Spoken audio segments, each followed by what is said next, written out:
Hello, everyone. I'm Susan Weinstein. I'm co-executive director at Families for Depression Awareness, and I am thrilled that you're able to join us today. We are speaking with Dr. Amir Ahuja, who is a psychiatrist based in Beverly Hills, California, and in New Jersey, and a leading voice in the LGBTQ community. He's Director of Psychiatry at the LA LGBT Center, and he also sees patients in private practice, in person, and via telehealth. Dr. Ahuja is president of the Association of LGBTQ plus psychiatrists and of the LGBTQ plus caucus of the American Psychiatric Association. Dr. Ahuja earned his medical degree at St. George's University School of Medicine and completed his psychiatry residency at Drexel University School of Medicine. We're so pleased to have Dr. Ahuja with us today. Thank you so much for taking the time to speak with Families for Depression Awareness. Yeah, thank you so much for having me.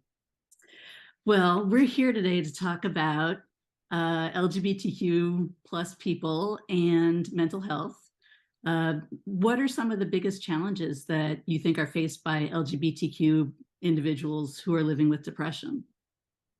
Yes, thank you for asking that question. That's so important. I think that it's very hard for LGBTQ plus people to feel included in a lot of the messaging that comes out about depression. I think that the LGBTQ plus community, they have a significantly higher risk of being depressed. Some sources would say up to 3 times the amount of mental illness exists in this community versus their cisgender heterosexual counterparts.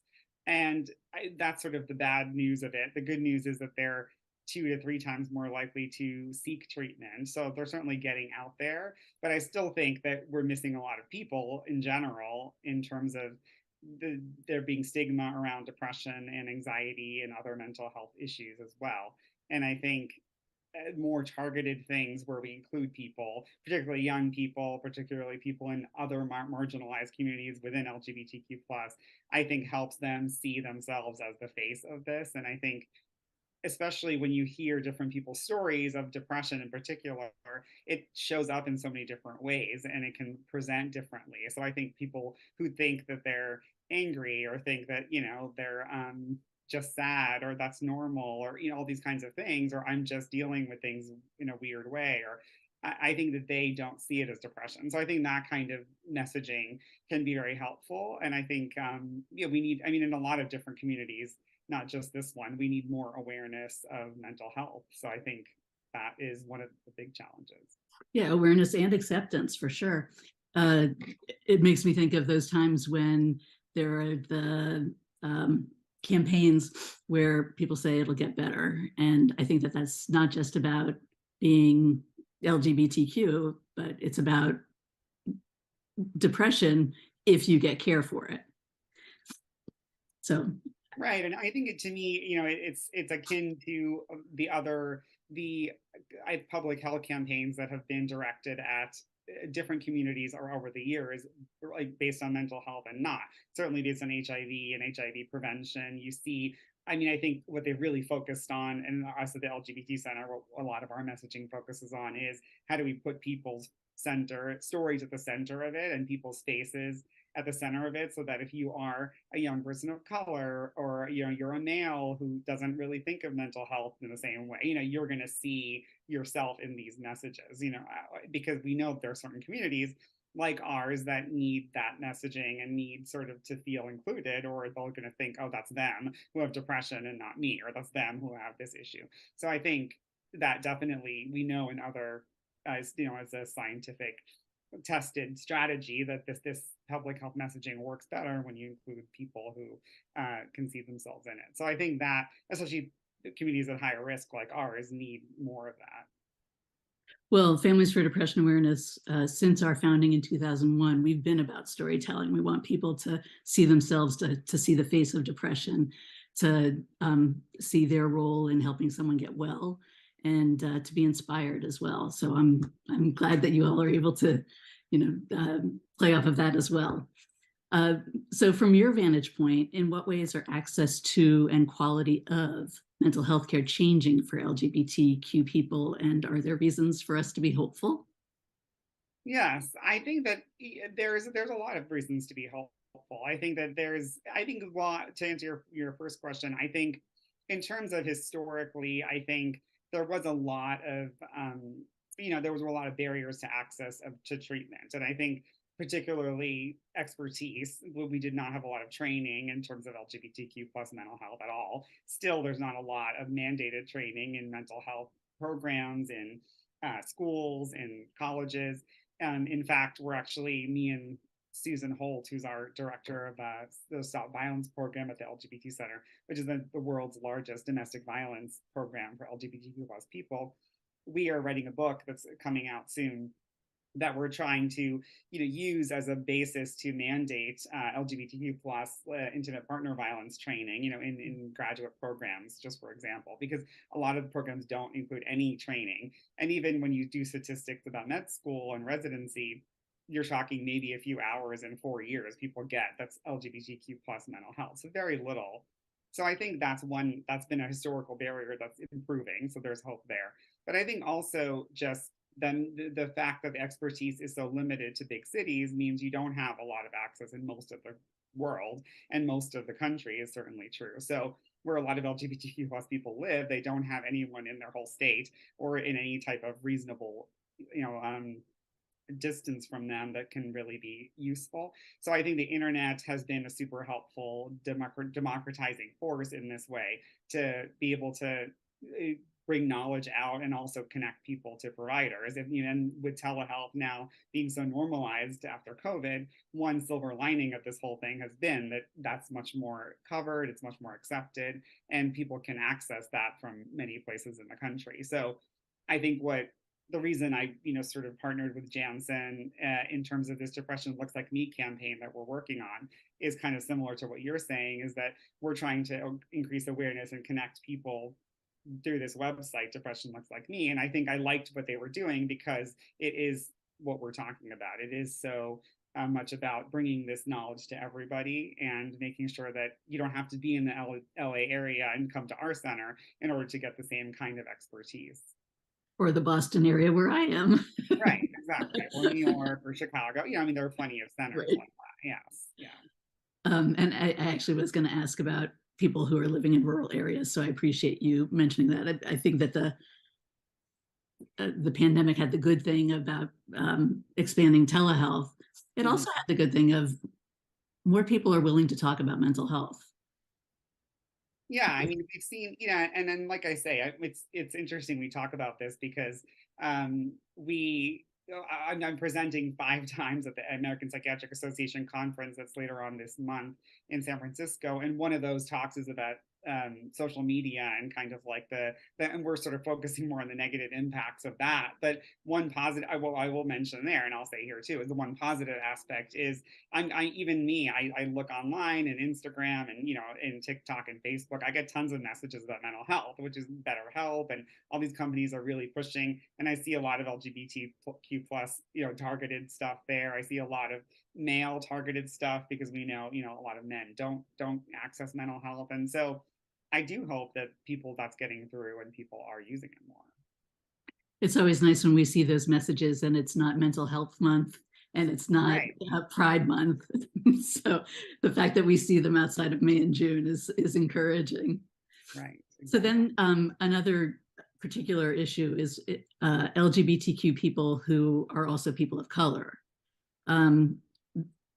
LGBTQ people are facing a lot of discrimination, but when you add being a person of color, then you have multiple layers of discrimination. We're about caregivers. How can family members who love their LGBTQ family members who are also people of color, how can they support their mental health?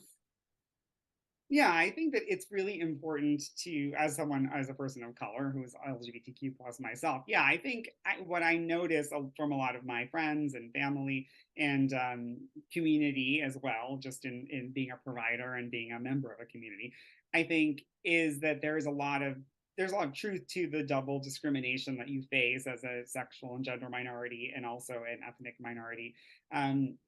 And I think that there's a real sense, and I've had this sense growing up myself, of not fitting in multiple communities and not really having your people because you're such a narrow slice of the population, your particular type of person. So, and like for me, that would be a South Asian LGBTQ plus person. And there are groups like that, but there are not a lot of them. It's really hard to connect with people. I do think similarly to what we were saying before, the internet is a force that can be used for good in that way. And certainly that's worked for me too, in finding communities and organizations that do that. I think we have to be very conscious of that. And I think what we do at the LGBT Center and what Jansen is doing with this campaign, we're all trying to give people's faces and stories, screen time and sort of advertising time, because we want to make sure that they know um, that we're really involving them in the process. And I think that means from the start, like, can we use culturally competent, providers and references and cultural points to connect with people.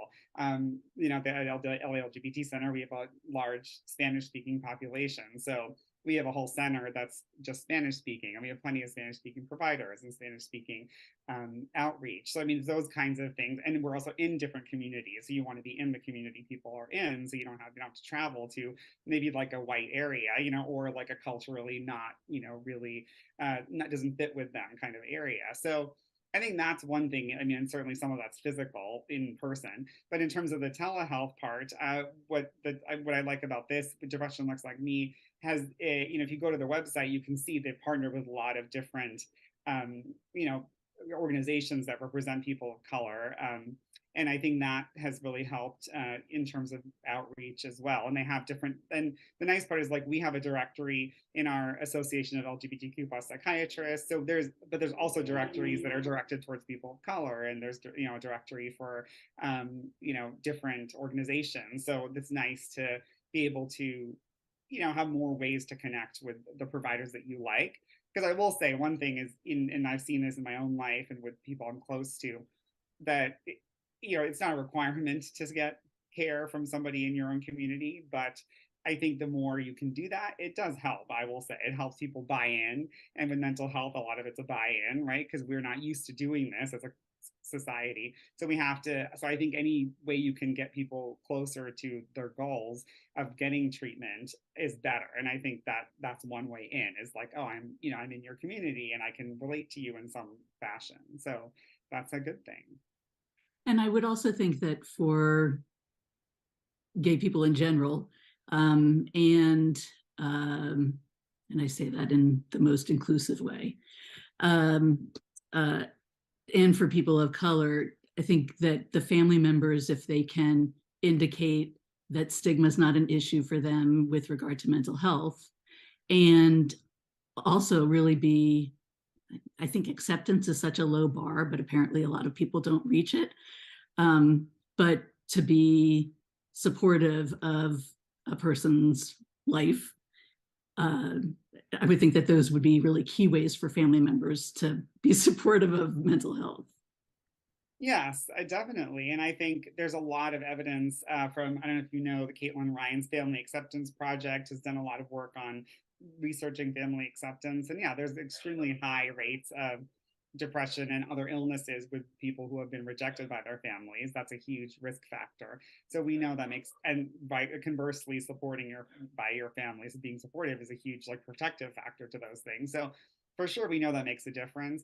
What I will say is, in Los Angeles, we have plenty of people from other parts of the country who don't talk to their family and were not accepted for one reason or another. So I see that as well. And I don't think that all hope is lost for them, but I think that what I tell them is you have to create your own close relationships and family type relationships within the community to replace those, because you do need some social support in order to be successful. Yeah, we're big believers in found family, that it's not necessarily who raised you or who birthed you, but that having the connections is just so important. Well, people can learn about the stages of change and how to deal with that at familyaware.org. They can learn how to help their loved ones in many different ways. We're very much about real education and practical advice. So please do feel free to send people our way as well. Yeah. And I very much appreciate your time. Thank you so much, Dr. Ahuja. Yeah, thank you so much. I'm happy to be here.